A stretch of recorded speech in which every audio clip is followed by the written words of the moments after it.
Hi, and welcome to the Faceless Podcast. The Shepherd here. Some of you call me Sheps. Call me whatever you want, as long as it's not I'm most likely to respond. Um, yeah, so just the third video. Just wanted to touch on another topic, and hopefully, what you can see by me doing this is kind of my growth, and I'm trying to structure it in a way where it makes sense. Like I said, I'm not an expert. I'm not a lecturer. Like, I'm just here to share my thoughts, my opinions. If you think I'm an idiot, brilliant. If you agree with me or think I'm the best mind since the last mind, then happy days. But let's talk about this video. My distrust in the mainstream media. Um, we'll see how this one goes. I'm gonna try and make it a little bit shorter than the last one. Try to be a little bit more succinct with my points. But again, like I said, I tried to leave it raw. I'm not gonna be editing much because I want you to get my thoughts, like my pauses, my breaks, because I will be thinking about things as I'm speaking as well. And trying to make sure that I represent them accurately. So yeah, my distrust in the mainstream media. Let's talk about it. So the reason for making this video, will go into maybe shedding some light into how I was able to change the way that I thought, the way that I saw the world, my perspective on the world. So, like I said, going back maybe 4 years ago, 4.5, 5 years ago, being ultra leftist in terms of like if I woke up and it was raining, it's the white man's fault. In terms of I could not apply for any jobs, but yeah, the white man's keeping me down. So how I've gone from that to a thought process where I now believe I'm not oppressed. I'm not oppressed. I've been privileged enough to grow up in a strong Christian household. Mum's done a brilliant job, if I say so myself. And that's on the rest. That's on the rest of my siblings. Now, on me, I'm still a working in progress. But yeah, so how I've gone from that to being able, how I've gone from the ultra left to be able to kind of have these internal debates in my head. And my distrust for the mainstream media played a very, very big part in this. And by mainstream media, I'm talking BBC, ITV, Sky News. I'm talking CNN, MSNBC, even Fox News to a certain extent as well. But what I was starting to see, or what I believed in, when that's all that I got my news, or that's the only way that I got my news, versus what started to happen when I started to diversify the sources from when I was getting my news from, and how that massively changed my view and my outlook on the world at large. So I mean, kind of that's the main purpose of this video, and I'll kind of go into it. So I mean, I'm trying to think how to, okay. So let me tell. So this was a major turning point. It wasn't but it was a major area. So growing up in the state I've grown up, in South London, I've grown up multicultural, diverse, blacks, white, you name it, Caribbean, African, you name it. Um, Back in the day, being Zimbabwean was exotic. When I first moved here, people used to go, "Zimbabwe, where's that?" And I used to, you feel a bit exotic. You feel a bit exotic. But now, again, diverse. Like loads of us here now. But which is not a problem. I'm loving it. But what happened? This is about 3 years ago now, if I'm not mistaken. There was an event that took place on the estate that I grew up on. So just to give you a bit of backstory, there's a pub that the local pub that everyone goes to. At the time, it was a black-owned pub, owned by my fellow neighbours, Zambians, and it was fun. It was fun. I won't lie. You'd go there whether you drink, you don't drink. It felt, it had that community centre feel, which I think we missed in a community from having our community centre shut down maybe a number of years before that, when all the community youth centres got shut down. But this had a community feel.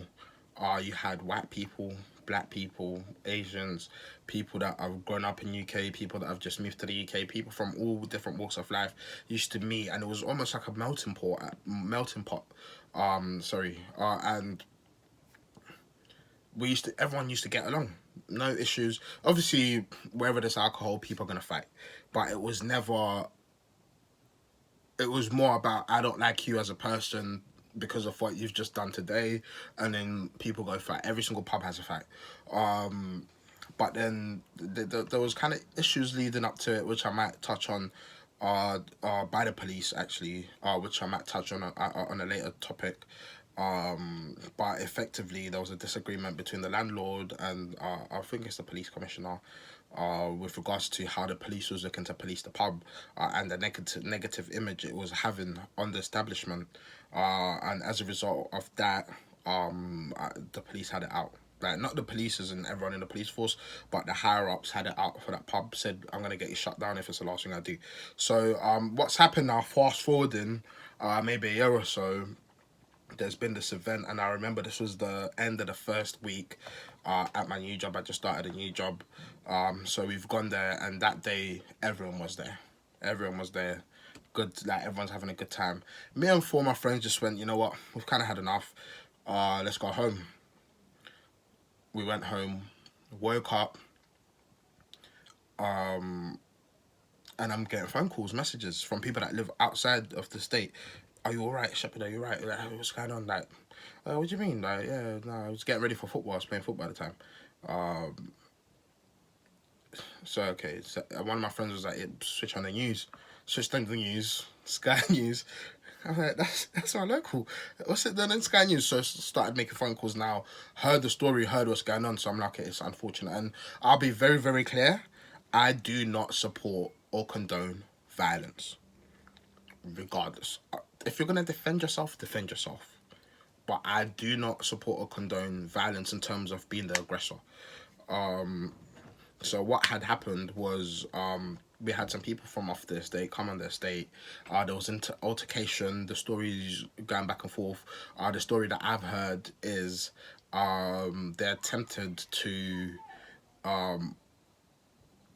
rob one of the people that I know from the estate, and the person maybe overreacted, gone and got back up.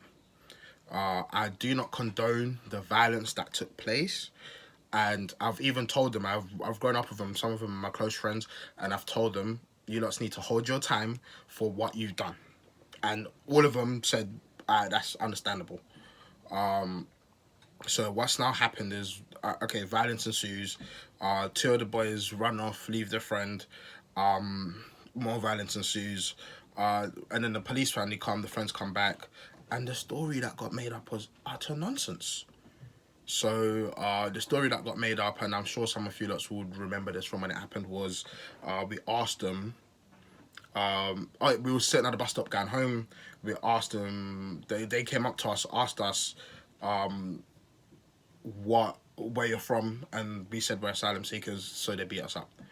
And immediately, one of the news outlets, local news outlets, by the time we woke up, I was getting these phone calls that already had an article, racist attack has happened, and linked it back to the pub somehow, even though nothing took place in the pub. It's just the people who were in the pub that come out, but they tried to make it seem like this is the mecca for racism, like in the area, and all of this stems from here, considering it is a black-owned pub. So this news outlet, which I only read now if I get sent a link, but I will not buy it. I will not support it off my own volition. If someone sends me a link, look at the story, I'll read it that way, but I've learned to have distrust. So what's now happened, and they're mainstream media link, so they've gone with that narrative, racist attack. Whereas in this violence that ensued, again, which I don't condone, there's people of all races. And they've gone, it was a mob hit, like 30 people, whatever it was. It wasn't 30 people, it was a lot less than that. And we've had the whole estate. I boarded up, taped up, everything. And then I start to see the mainstream media coming out, Sky News, BBC, whoever else was there. And to me, I'm like, this looks like a show. If you know the council estate I grew up on, you know that we get forgotten. We get like Christmas time, they shut off the lights to put up Christmas lights. Every single time from when Christmas lights come up, leading up to the council estate, that long road, there's no lights, you're walking in darkness. We get forgotten about. And I start to see the same, I don't even know what they're called. Someone correct me in the comments. The machines that clean the sides of the streets and like Oxford Circus and like the basic West End, they're cleaning the roundabout. And I'm like, I've never seen this in my life. And I remember seeing one of the presenters. I wish I knew her name. And they're trying to get a scene. And obviously, I appreciate this is getting televised, so it has to look good. But then it was just the whole attitude around it of just, oh, nah, this is not a good scene. Let's cross the road. Maybe from there. And standing there, and every single person was just like, I'm going to work. I don't have time for an interview. I'm going to work. Even though we was all waiting at the bus stop for 15 minutes, yeah, I'm going to work. I don't have time for an interview. And the people that got interviewed, given these first-hand stories, never seen in my life. I'm not saying they're actors. I'm not saying that. They probably live somewhere in the state, in the deep dark crevices. I don't know, but yeah. So that started to happen now, and then the story got ran with. So racist attack. I'm seeing people that I've grown up with that I know are not racist. These are the type of people like I've previously mentioned. Where if someone else tried to be racist to me, they're the first ones to get active, being called racist. And as a result, now on social media, mainly Facebook, for example, there's other social medias involved as well. You've got people that know these people that have just straight just believed the narrative. They know these people, like you've grown up with these people. I knew there was always racist, there were scumbags, everything going on. And I'm sitting there thinking, wait, that's not what happened. And I'm trying to say to people, wait, just wait for the story to come up properly. No, this is what. And so from then I started to think about it, and I started to play back in my mind the certain videos that I was watching at the time, saying, the media makes stuff up. And I'm like, surely not. This trusted institution surely can't just make up a narrative, and that's what we go with and that's what we believe in. And so when the video came out, evidence came out from the police now, it showed that there were people of other races involved. Now it went from being racism to a hate crime. That was never republished like as a new thing. It was just a correction that was made. Just a correction that was made. And it got to the point where Theresa May, who was the Prime Minister at the time, called my friends scumbags. Racist scumbags or hate crime scumbags.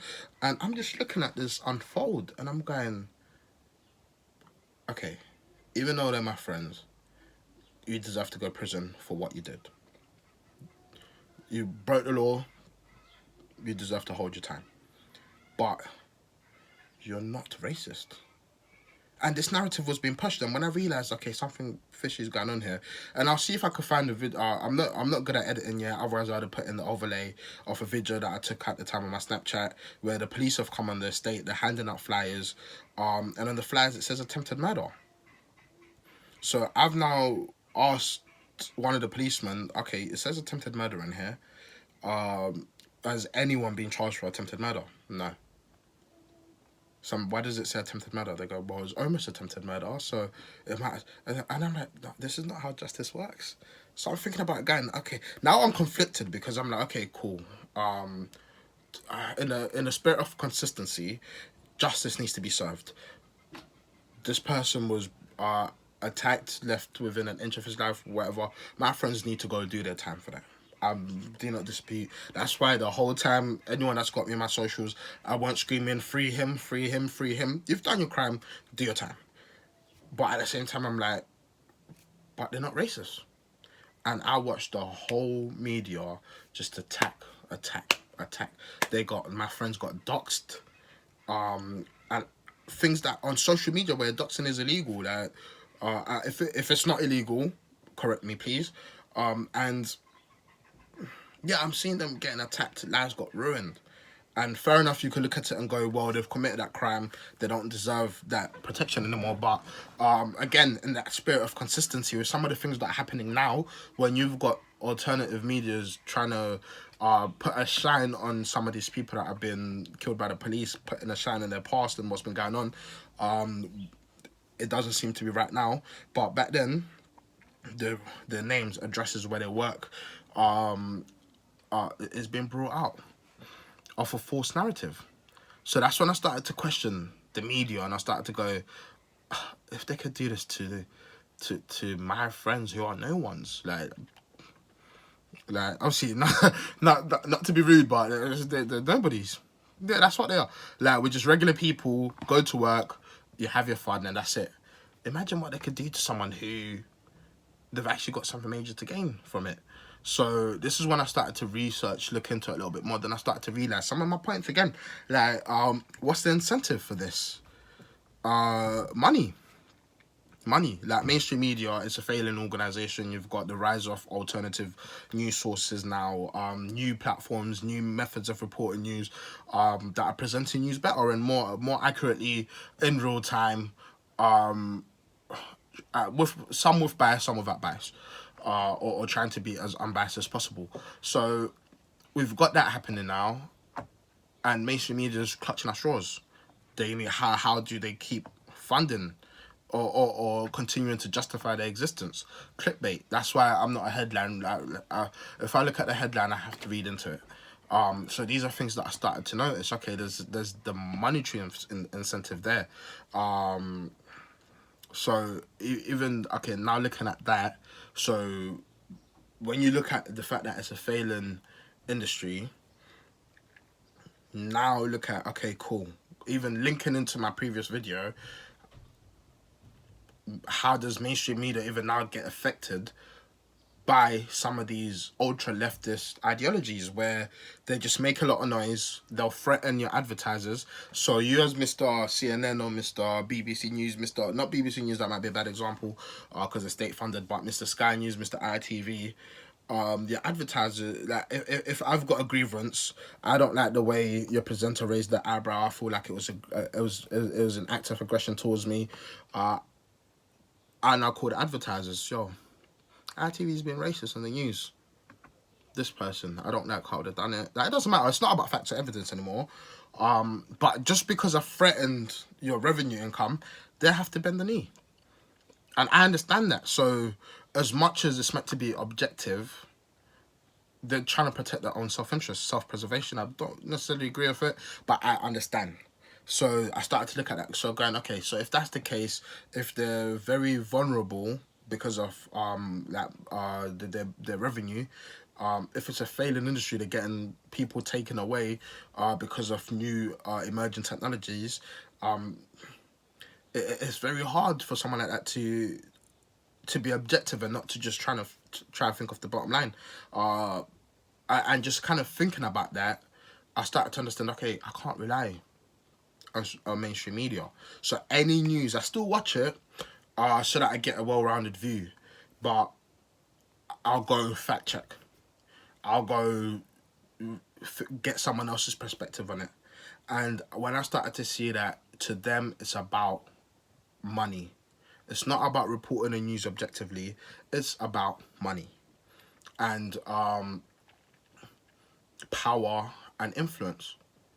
And how you start to see it, you start to see people with certain ideologies that have infiltrated the news. So if you're alt left, I'm gonna start using that term now. If you're alt left, and you've got a certain method of thinking, and you're crying and you're screaming and you're shouting off the top of your voice, you're gonna progress. Like, there's a great podcast episode on Joe Rogan. I forget the names. Two presenters. They come from mainstream media backgrounds, but now they've got their own podcast. And one of the ladies, the lady, it's a gentleman and a lady that do this separate podcast that were on Joe Rogan. She comes from a left-leaning media outlet, and she said, yeah, there was a narrative that was pushed. You'd get told, say this. Whereas that's not what we think when we're thinking journalists, when we're thinking the news. We're thinking what they're reporting is up here, when they've been told, this is what you're saying. Regardless whether you agree or not, if you want to create, this is what you're saying. So that's where my distrust for the media went from. And I'll try to wrap it up in a little while I just want to give my thoughts that fair trial in front of you guys. So what I started to do, started to look at alternative sources I haven't seen one source that 100% agree with everything on, but at least they're trying to be objective. And not all of them are news sources. What I found particularly helpful myself as well is commentators. So people that will comment on mainstream news. So I think a great one of this when he does it, Tim Pool. So another great one, Stephen Crowder, Ben Shapiro, another great one. And so these are three that I can look at, and they're all slightly different in what they believe in, but they try to be objective. And when you've got multiple sources reporting the same thing, the likelihood of it to be true is higher, and it helps me gain that information because I haven't got access to boots on the ground. I haven't got like my friend who's in Chaz or Chopper at the moment telling me what's going on, so I have to rely on these people. But I can't just rely on mainstream news. And what will start to happen, the more you get used to going to alternative sources of news, and it's on you as well, like you have to put in the effort. If you don't want to be lied to, you have to seek the truth. The truth won't just come knocking on your door. You have to seek the truth. So what I started to realize is I watch mainstream media and I'm getting angry because I'm like, this narrative doesn't seem complete. But conveniently, the video of your evidence just starts halfway through, whereas everyone else here has got the full clip. How's that worked? So I started that, and that just further helped with my distrust for the mainstream media. So I mean, I want that, and another area as well is the fact that they're benefiting from the controversy. Again, linking to my earlier point of money, controversy sells. Controversy sells. Like no one's gonna buy an article saying, yeah, in South London nothing happened today. So controversy sells. And again, I'm not bitter about it. I don't understand. No, sorry, apologies. I understand it. I just don't necessarily agree. So I go elsewhere for my news. And I think that's a very, very big part in even giving you the motivation to go seek alternative media. Just go, no, this is who they are. I understand it. They're going to fizzle themselves out. Let me just go get my news from elsewhere. So, I mean, I've got some sources that I personally go to, and I hope these can be of use to you. And what I'll try to do, if I can, again, I'm still learning how to edit and do everything else, so I'll try to post some of their channels in my bio so you can have a look for themselves. If you look at it and you think, yeah, this is just nonsense, like the facts are wrong, like, and I don't mean this is nonsense as in how you feel when they're reporting this news or when they're making a commentary, because obviously feelings are subjective. Like some of you just even listening to this 20 minutes, you might be upset, angry, punching holes in walls. But does that make what I'm saying untrue? So I ask that again, diversity of thought. This is what I'm trying to put forward by doing these. So how I started, again, kind of going back to my first video in terms of even going back to what led me to seeking alternative news sources, it stemmed from just me wanting to learn the opposition's arguments. And then through that, I started looking at it going, okay, okay. There's some truth in this. I can't argue with that one. And then more and more, and then I'll go back to my mainstream media news, and then I'm like, wait, it's not right. They showed me the full clip. They showed me all these sources and everything else. They're telling me, yo, don't just look at us, look at everyone else. But when I come back to you, where I'm hoping you save me, like give me a lifeline here, it's just 10 seconds. This is what it is. Yeah. Like, and I started looking at it thinking, okay, cool. For me, myself, as someone that wants to be successful, someone that wants to be positive, someone that likes the truth, I like the truth. I just got that yearning, started searching. So in my searches, I've got some, and if you've got some alternative news sources that you feel like they do a really good job of, number one, attempting or distincting the bias from the objective truth. So they're biased saying this is my opinion based on my beliefs, and them reporting what's going on as they're going on. Please share them in the comments. And I even check them out. If I haven't, I'm always looking to add to my source base. What really started me, one of the first ones was Daily Wire, Ben Shapiro. Early 30s, I think he is, early mid 30s, white Jewish guy, but facts don't care about your feelings. And if you that have seen Ben Shapiro know that's what it says.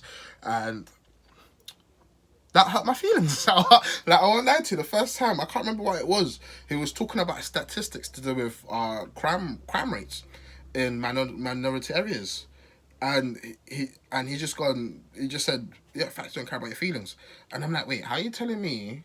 That statement hurt my feelings, so I went, no, I have to watch the rest of this. Then when I started to think about it, I started to go, okay, cool, maybe he's got a point. Another one, Stephen Crowder. He's not. It's not. Daily Wire is more news based. Louder Crowder is more like a late night show sort of thing. It's got a bit of humor, a bit of comedy. Whether you find it funny or not, that's obviously subjective. But again, tries to be very consistent. Tim Pool, another one. I disagree with him on some of his viewpoints. I think lately, even he himself is seeing how the narrative is going, and he's starting to change some of his views. But then here's another great one. Tries to be incredibly objective, and he will give you his opinions as well. So Tim Pool's another one to get to kind of get to know. And then kind of talking about. Okay, yeah. So we've got Saagar and Akkad, UK based now, because I'm really struggling to find some good UK based ones.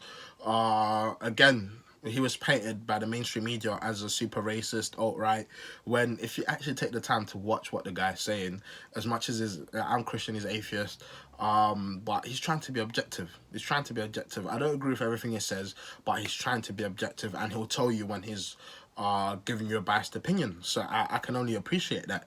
And these are kind of my main go-tos. Obviously, there's some more that I'm constantly adding on a daily basis. And again, before I even recommend them, I'd want to check them out a little bit more to see that consistency. And then, I mean, some of you might be thinking, okay, brilliant, you've told us about the news and everything else. What about positive black voices that have a different way of thinking? And I mean, I know this one's going to be controversial, but Candace Owens.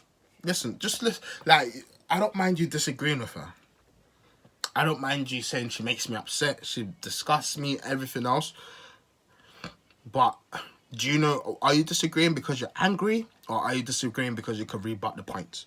That's the difference that I'm trying to show through this. Are you disagreeing because you're angry, or are you disagreeing because you're trying to rebut the points? So I would say give her a listen, and feel free to comment, spam me, going, yo, she's a waste of time. That's fair enough, but at least you've tried this, open up your head. Larry Elder, brilliant guy. He's one of the ones where when I started watching him again, because I was still early in my development, a lot of what I was saying was hurting my feelings, and I'm going, how as a black person are you saying this about black people? And it was hurting my feelings. But then as I started to separate my emotions from the truth that was being spoken in terms of evidence, facts, statistics, I was able to go, okay, cool, I could differentiate from the two and go, okay, this is how it makes me feel, but this is what it is. Another brilliant one, Dave Rubin. Like, again, watch his story. His kind of, he still says he hasn't left the left, but the left has left him. Like, that's a tongue twister to try to say that 10 times. But yeah, so Dave Rubin, another good one, very objective. Like, long form interviews is another thing that I want to start suggestion. Long form interviews, like if you're doing the washing or you're going for a bike ride for a jog, listen to an hour interview, increase your intelligence. Alternative sources. I like Dave Rubin and how he conducts himself, how he conducts his interviews. I don't agree with everything he says, but then he's consistent in terms of how he presents both sides. So I like Dave Rubin. Joe Rogan, brilliant one. That the Godfather of podcasting, as it's called at the moment. And again, that's not a news source. Like, you can't go to Joe Rogan expecting to hear the news. But some of the experts he has on there really help. Like, he had Dr. Rhonda, I forget her surname, but vitamin D3. I started taking that after watching that, thinking I'm dark skinned. I spend most of my days indoors. I work in an office. I'm most probably vitamin D deficient in that, and it got me looking into my health a little bit more in terms of not just what you can see from the outside, but internally what's going on in my blood work. And once all of this lockdown stuff is over, it's something that I want to look into a lot more as well, to just check it out. So Joe Rogan's another brilliant one. Again, I personally don't agree with his politics more times, but then he's good at calling people out, trying to be objective. I've heard him call people out for their nonsense when they try to just quickly just go into the next thing. So again, nothing but respect for that. A new one that I just got onto recently, Aber and Preach. Like again, that two Canadian comedians, I think, if I'm not mistaken. Abba's from Ethiopia again, if I'm not mistaken, and I think Preach from Haiti. I've recently just started getting onto them, and what I like about their commentary, I don't necessarily agree with their points and everything they're saying. There's a few videos like the one they done regarding ABL, and one of his videos, I disagree. Like I disagree with the framing of his argument, but then they try to be consistent. They try to be objective. They try to give you their thoughts, and it's funny at the same time. Flagrant 2, Andrew Schultz, Akash Singh, I think Alex Meja and Mark, I think the other guy's called. Again, this is not news, but it's alternative ways of getting information in. They're not news sources, but then I respect how they try to be objective. Obviously, they're more comedy based, but they still address important issues. And again, they're not trying to be SJWs either, but then it's alternative. Like Flagrant 2 is another one. And again, if you watch these, if you think these are trash, let me know. Like, let me know your thoughts. I'll be more than happy to hear. There was one, yeah, okay. Going into kind of more positive black voices. ABL's another one. Anthony Bryan Logan, I think his name is. Again, slightly different, maybe more traditionally conservative in terms of values. Even though he's atheist, I think. Again, I like how he does his videos. He's consistent. I'm not sure if I mentioned Brandon Tatum, but then again, that's another one that I like. Again, more traditional. And these are people that believe in high accountability for yourself. Hold yourself to the highest account. So again, that's another one that I'd recommend. And there's loads more that I can't just think of at the top of my head at the moment. But I think that's a good starting point in terms of just seeking out alternative ways of getting your information. And PragerU, sorry, I almost forgot, Prager University is another one. Some of the topics they touch on: systematic racism, redlining. They touch on certain topics where maybe even in school we wasn't taught how we should have been taught. Prager University is another brilliant one. And I mean, all of these, I'll wrap it up now because I've been talking for too long, but all of these are great starting points to kind of wean you off that mainstream media addiction. And what you start to find is some of these people that you think you disagree with, you just don't disagree with them. You've just been misinformed. And is it your fault? Is it not your fault? That's a different debate. But I think, especially if you've made it this far into the video, you owe it to yourself to do that due diligence. You owe it to yourself to put in that time, that effort into feeding your brain. It's important. That's why I always say, let's talk about it. And if you disagree with me and you go, look, Sheps, like, you just wasted half an hour of my time talking absolute nonsense, that's fine. But why? Not because I hurt your feelings, but rebut some of these points. If you think mainstream media is fair straight down the line, rebut some of these points. And I'll probably have to make a separate video on it now, but linking back into Black Lives Matter. Like, how can you listen to mainstream media and say mainstream media are on the opposite side at the same time? Certain things like that, you have to start thinking about it. Like, I've got friends on social media that will say, mainstream media just supports Trump or whatever it is. They hate black people. But then when it comes to them reporting these cases of police brutality, they're quoting the mainstream media. So how can you on one side say you trust them when it comes to who they support and they're out to get you, but then you're going out and protesting based off their reporting? Isn't that a question mark right there? I'll leave you with that. I'll leave you with that. Again, thank you for watching. I look forward to hearing thoughts, comments. If you've got people that you watch as well, I might not be aware of, that you think will be helpful to someone else, put them in the comments.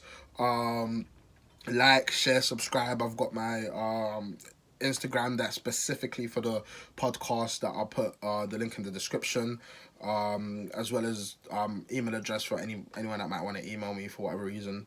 But yeah, just like, share, subscribe. Let me know your thoughts in the comments. Again, it's been fun. I go by the name of Shepherd. Some call me Sheps. Call me whatever you want. as long as it's not I. Have a good day.